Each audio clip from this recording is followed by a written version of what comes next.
नमस्कार, स्वागत है आपका। मैं हूं आपके साथ साक्षी जादौन। शुरुआत करते हैं इस वक्त की बड़ी खबर के साथ, जहां से थोड़ी देर में बीजेपी विधायक दल की बैठक शुरू होनी है।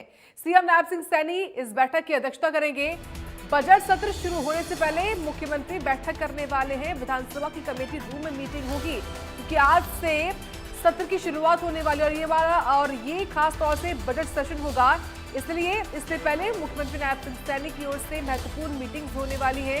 हालांकि बीते कल भी, पिछले दिन भी बैठकें तमाम हुई, लेकिन आज विधायक दल की बैठक बताई जा रही है, जो कि मात्र औपचारिकता भर रहेगी। तो बड़ी खबर है कि अब से थोड़ी देर में जो बैठक है वो शुरू हो जाएगी। सुबह 10 बजे का जो समय था वो तय था बैठक के शुरू होने को लेकर, और 10 बज चुके हैं।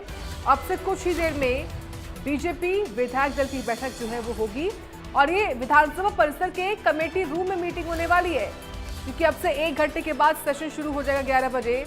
और उससे पहले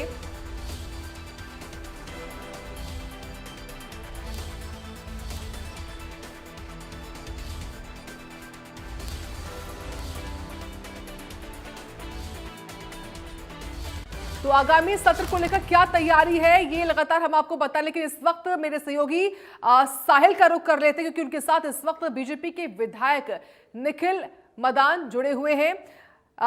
साहिल, ओवर टू यू।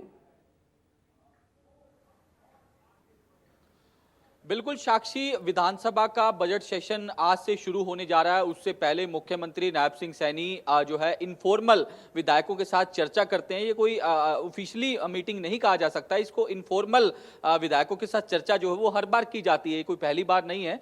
जब भी विंटर सेशन होता है, शीतकालीन सत्र होता है जिस तरीके से, तो उससे पहले विधायकों से चर्चा की जाती है। तो आज विधानसभा का बजट सेशन का पहला दिन है। पहले दिन गवर्नर एड्रेस होगा, और उसके बाद जिस तरीके से जो है तमाम मुद्दों पर चर्चा की जाएगी।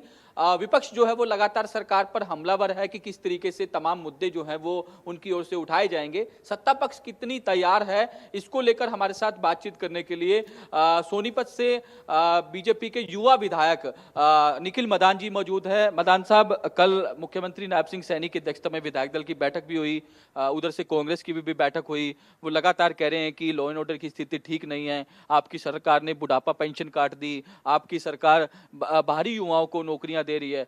तो किस तरीके से इन सवालों का जो है निपटेंगे इन सवालों से? देखो, आज बजट का पहला दिन है, और ये खुशी की बात है कि तीसरी बार की जो हमारी सरकार है भारतीय जनता पार्टी की, आज दूसरा बजट सेशन चालू हो रहा है।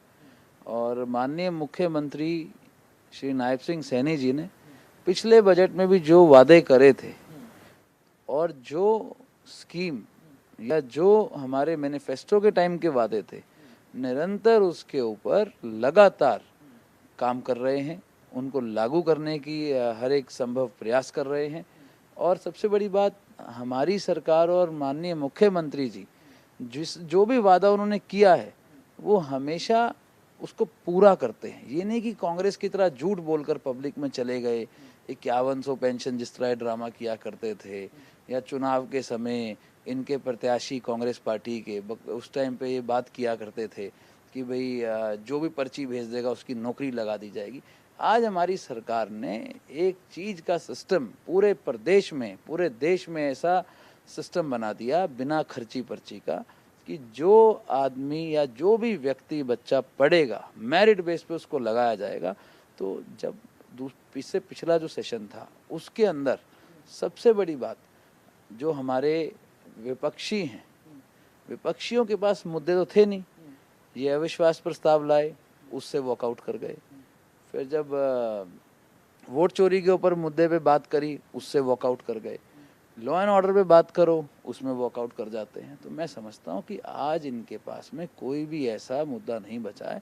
उसके साथ सबसे बड़ी बात, आज पहला दिन है बजट का, आज हमारे माननीय गवर्नर साहब का अभिभाषण रहेगा, और जो इस बार बजट प्लान किया गया है, हमारे मुख्यमंत्री जी ने पूरे प्रदेश में हर एक वर्ग से मिलकर, चाहे उसमें इंडस्ट्रियलिस्ट हों, चाहे उसमें किसान हो, हमारा अन्नदाता हो, चाहे खिलाड़ी हो, चाहे कोई भी हो, सबसे मिलकर उनकी सलाह लेकर इस बजट को बनाया है। इस बजट के अंदर हर एक वर्ग को और पूरे हरियाणा प्रदेश को विकसित प्रदेश बनाने के लिए जो आज माननीय मोदी जी का सपना है 2047 का विकसित भारत बनाने का, उसमें जो हमारी भागीदारी हरियाणा की है वो सबसे अहम रहने वाली है।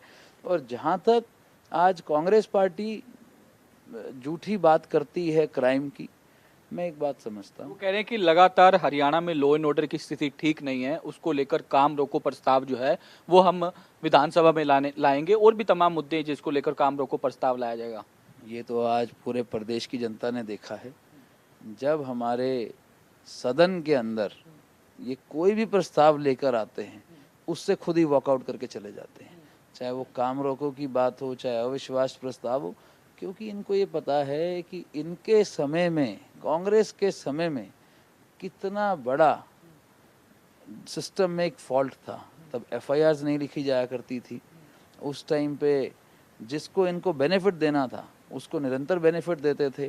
किस तरीके उस टाइम पे नौकरियों के केसेस आज भी चल रहे हैं, ये सबको पता है कि भाई कांग्रेस पार्टी ने नौकरियां दी नहीं हैं, सीटें बेची हैं, इन्होंने सीटें बेचने का काम किया था। आज हमारी सरकार, चाहे आज हमारे लॉ एंड ऑर्डर के ऊपर है, मुख्यमंत्री जी ने एकदम कड़े निर्देश दे रखे हैं, ऐसे निर्देश दे रखे हैं कि कोई भी ऐसी जगह से सूचना मिलती है तुरंत उसके ऊपर कार्रवाई करें, अपराधियों को पकड़ें। पिछले अभी बजट से पहले आपने भी देखा था और पूरे प्रदेश की जनता ने देखा किस तरीके बाहर से भी क्रिमिनल्स को लाने का काम हमारी सरकार ने किया है। देखो, आज मैं एक बात आपके चैनल के माध्यम से ज़रूर कहूँगा, कहीं भी क्राइम होता है हमारी सरकार उसके ऊपर प्रबंध है और तुरंत उसके ऊपर कार्रवाई करती है और तुरंत उन मुजरिमों को पकड़ने का काम करती है।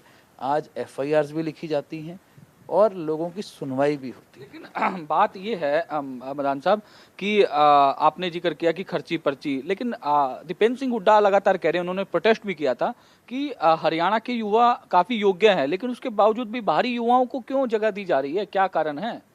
जो बच्चे हमारे हरियाणा के हैं उनको नौकरियां दी जा रही हैं, और अगर आप आज रिकॉर्ड भी चेक करके, रिकॉर्ड की बात कर रहे हैं, मैं भी रिकॉर्ड की बात कर रहा हूँ, कोई ऐसा व्यक्ति है जो है हमारे हरियाणा से और दिल्ली पढ़ने चला गया, तो उसको अगर दिल्ली का वो कहते हैं तो मैं तो समझता हूँ हमारे हरियाणा का ही बच्चा है।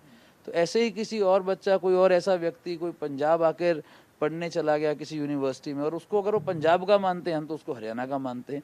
देखो, आज मैं एक बात समझता हूँ, जो मेरिट बेस है, मेरिट बेस के ऊपर नौकरियां दी जा रही हैं। जो दीपेंद्र हुड्डा कह रहे हैं उस पर मैं बिल्कुल उस पर कहना चाहूँगा कि आज हमारी सरकार बिल्कुल स्पष्ट और साफ है। जो हमारे हरियाणा के युवाओं का हक है उसको हम छीनने का ना काम करेंगे, ना हमारी ऐसी सोच है।